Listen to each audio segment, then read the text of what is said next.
The complete works of Swami Vivekananda, Volume 3, Section 3, Chapter 9. Human representation of divine ideal of love. It is impossible to express the nature of its or this supreme and absolute ideal of love in human language. Even the highest flight of the human imagination is incapable of comprehending it in all its infinite perfection and beauty. Nevertheless, the followers of the religion of love, in its higher as well as its lower form, in all countries have all along had to use the inadequate human language to comprehend and to define their own ideal of love.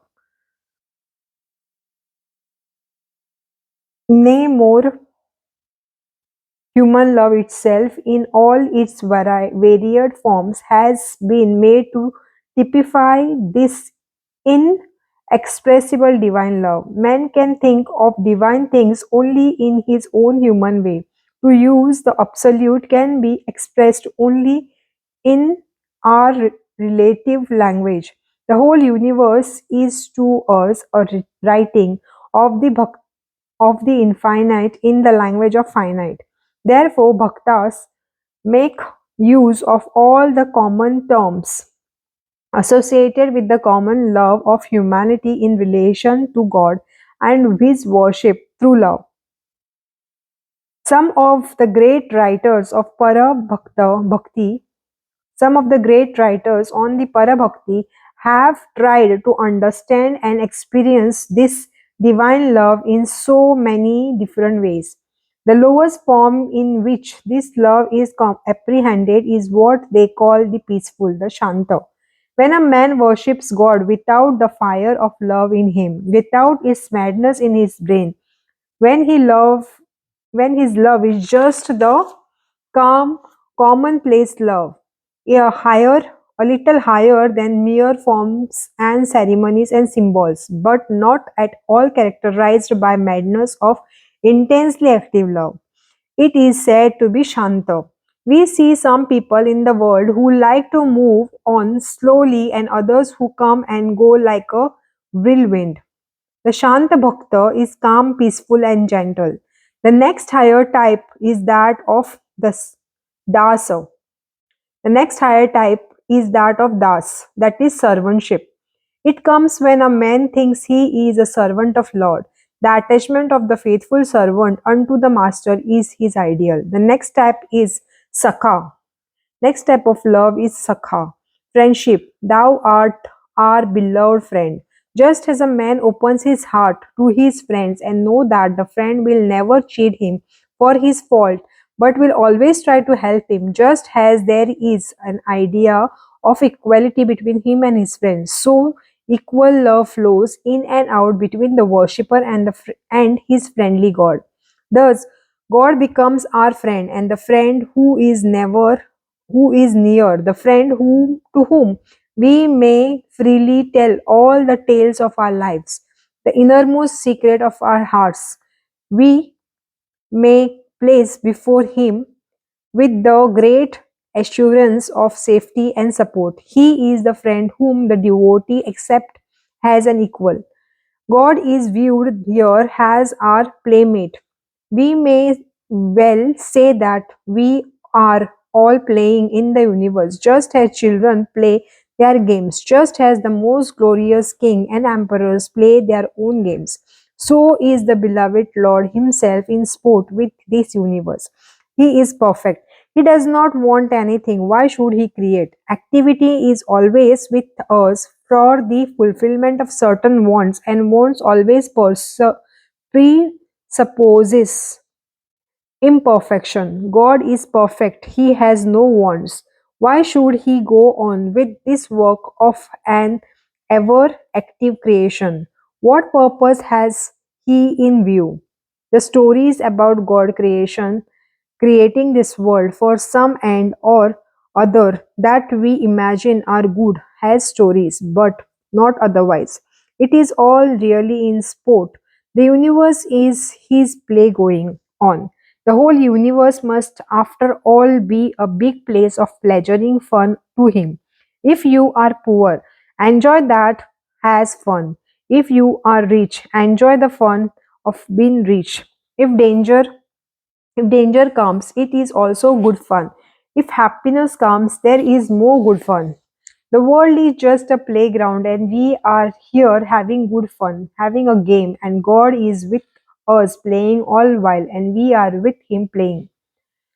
God is our eternal playmate. How beautifully He is playing. The play is finished when the cycle comes to an end. There is rest for the shorter or longer time. Again, all come out and play.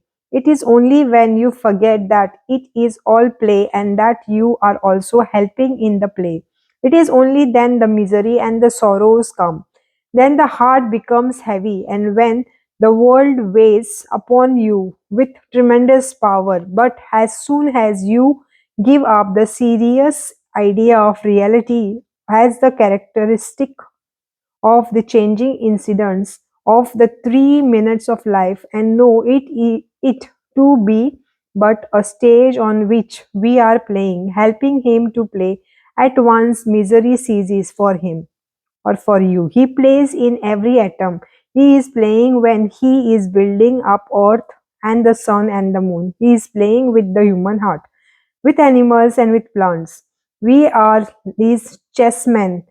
He puts the chessmen on the board and shakes them up. He arranges us first in one way and then in another. And we are consciously or unconsciously helping in his play. And oh, please, we are his playmates. The next is what is known as Vatsalya. The next is what is known as Vatsalya.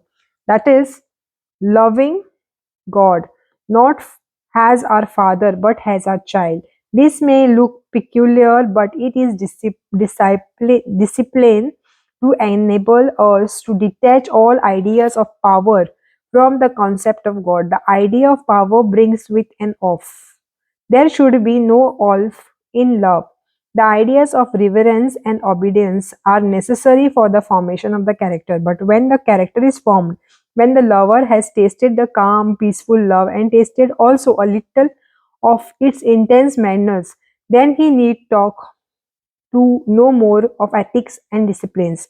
To conceive God as mighty, majestic, and glorious, as the Lord of the universe, or as the God of the God.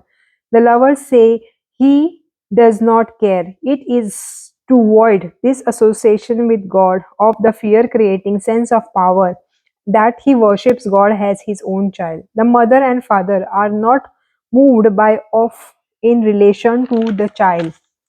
They cannot have any reverence for child. They cannot think of asking any favor from child. The child's position is always that of receiver, and out of love for the child, the parent will give up their bodies of 100 times over. The 1,000 lives they will sacrifice for the one child of theirs, and therefore God is loved as a child.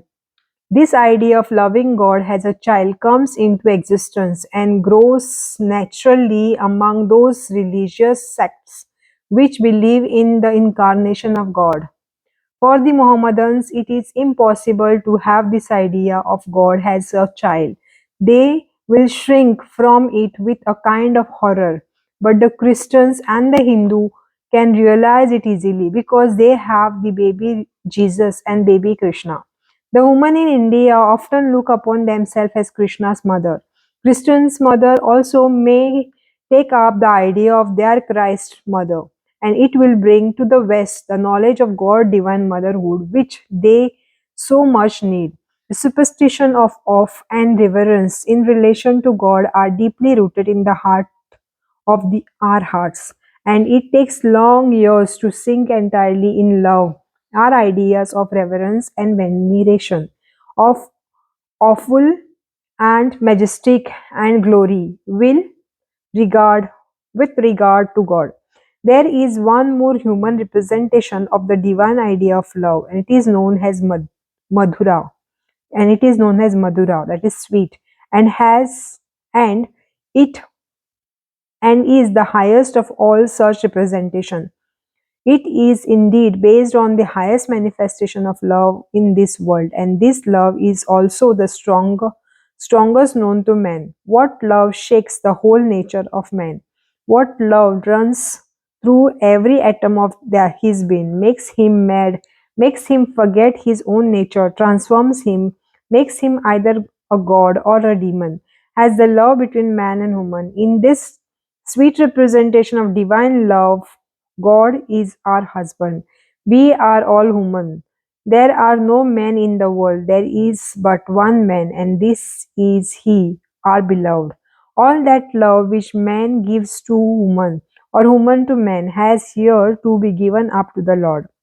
All the different kind of love which we see in the world and with which we are more or less playing merely have God has the one goal, but unfortunately, man does not know the infinite ocean into which the mighty river of love is constantly flowing, and so foolishly he often tries to direct it to little dolls of human being. The tremendous love for child that is in human nature is not for the little doll of a child. If you bestow it blindly and exclusively on the child, you will suffer in consequences. But through such suffering will come the awakening by which you are sure to find out that the love which is in you, if it is given to any human being, will sooner or later bring pain and sorrow as the result. Our love must therefore be given to the highest one who never dies and never changes. To him, in the ocean of whose love there is neither ebb nor flow. Love must get to its right destination, and it must go upon or unto him who is really the infinite ocean of love. All rivers flow into the ocean, even the drop of water coming down from the mountain side cannot stop its course after reaching a brook or a river, however big it may be at last. Even that drop somehow does find its way to the ocean. God is the one goal of all our passion and emotions. If you want to be angry with Him. Cheat your beloved, cheat your friend. Whom else can you safely cheat? Mortal men will not patiently put up with your anger. There will be reaction, and if you are angry with me, I am sure I am sure quickly to react, because I cannot patiently put up with your anger. Say up unto the beloved, why do you not come to me? Why do you leave me thus alone? Where is there any enjoyment but in him? What enjoyment can there be in little clods of earth? It is the crystallized essence of infinite enjoyment that we have to seek, and that is in God. Let all our passions and emotions go up unto Him. They are meant for Him. For if they miss their mark and go lower, they become vile. And when they go straight to the mark, to the Lord, even the lowest of them becomes transfigured. All the energies of human body and mind, howsoever they may express themselves, have the the Lord as their one goal, as their eka, ekayan, ekayan. All loves and all passions of the human heart must go to God. He is the beloved. Whom else can this heart love? He is the most beautiful, the most sublime. He is beautiful itself, sublime itself. Who in the universe is more beautiful than He? Who in this universe is more fit to become the husband than He? Who in the universe is fitter to be loved than him? So let him be the husband, let him be the beloved. Often it so happens that divine lovers who sing of this divine love accept the language of human love in all its aspect as adequate to describe it. Fools do not understand this, they never think. They look at it only with the physical eye. They do not understand the mad throes of this spiritual law, how can they? For one kiss of thy lip, O beloved, one who has been kissed by thy, has his thirst for thy increasing forever. All his sorrows vanished, and he forgets all things except thy alone. Aspire after that kiss of the beloved, that touch of his lips which makes the bhakta mad. which makes a man a god. To him who has been blessed with such a kiss, the whole of nature changes, the world vanishes, suns and the moons died out, and the universe itself melts always into that one infinite ocean of love. That is the perfection of the madness of love. The true spiritual lover does not rest even there. Even the love of husband and wife is not mad enough for him. The bhaktas take up also the idea of illegitimate love, legitimate, illegitimate love, because of it is so strong. The impropriety of it is not at all that the more obstruction the impropriety of it is not at all that the more the at the at all the thing they have in view. The nature of this love is such that the more obstruction there are for its free play, the more passionate it becomes. The love between husband and wife is smooth and there are no obstructions there. So the bhakta takes up the idea of a girl who is in love with her own beloved and her mother or father or husband objects to such love.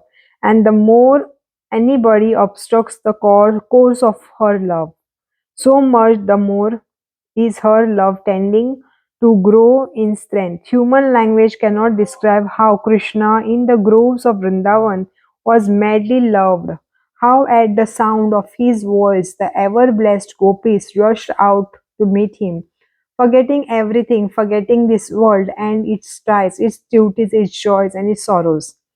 Men, O men, you speak of divine love and at the same time are able to attend to all the vanities of this world. Are you sincere? Where Rama is, there is no room for any desire. Where desire is, there is no room for Ram. This never coexisted like light and darkness. They are never. Chapter 10 Conclusion.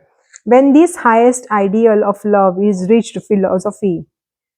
When this highest ideal of love is reached, philosophy is thrown away. Who will then care for it? Freedom, salvation, nirvana, all are thrown away. Who cares to become free while in the enjoyment of divine love? Lord, I do not want wealth, nor friend, nor beauty, nor learning, nor even freedom. Let me be born again and again, and be thou ever my love. Be thou ever and ever my love. Who cares to become sugar?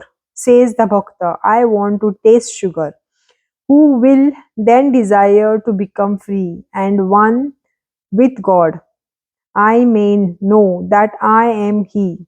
Yet will I take myself away from him and become different so that I may enjoy the beloved. That is what the Bhakta says. Love for love's sake is the highest enjoyment. Who will not be bound hand and foot 1,000 times over to enjoy the beloved? No Bhakta cares for anything except love, except to love and to be loved. His unworldly his unworldly love is like the tide rushing up the river. This lover goes up the river against the current. The world call him mad. I know one whom the world used to call mad. And this was his answer, my friend, the whole world is a lunatic asylum. Some are mad after worldly love, some after name, some after fame, some after money, some after salvation and going to heaven. And in this big lunatic asylum, I am also mad. I am mad after Lord. If you are mad after money, I am mad after God. You are mad, so am I.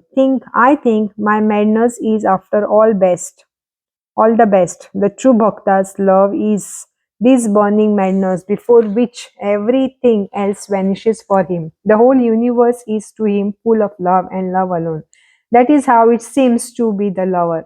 So when the man has this love in him, he becomes eternally blessed, eternally happy. This blessed madness of divine love alone can cure forever the diseases of the world that is in us. With desire, selfishness has vanished. He has drawn near to God.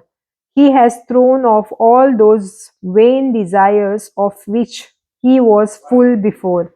He, we are, we all have to begin as dualists in the religion of love.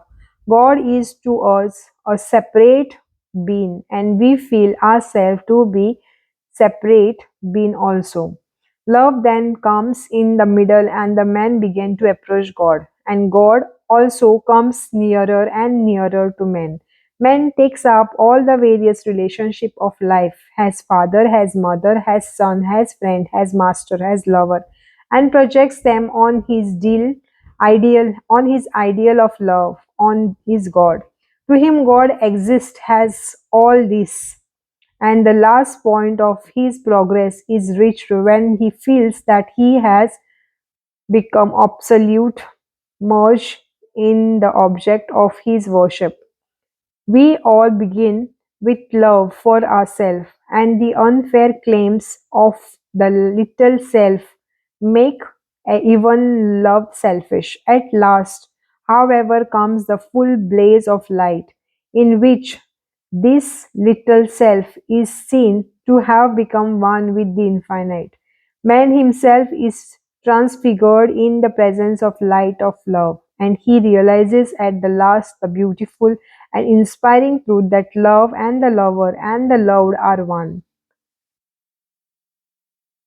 Man himself is transfigured and in the presence of this light of love, and he realizes at last the beautiful and the inspiring truth that love, the lover, and the beloved are one.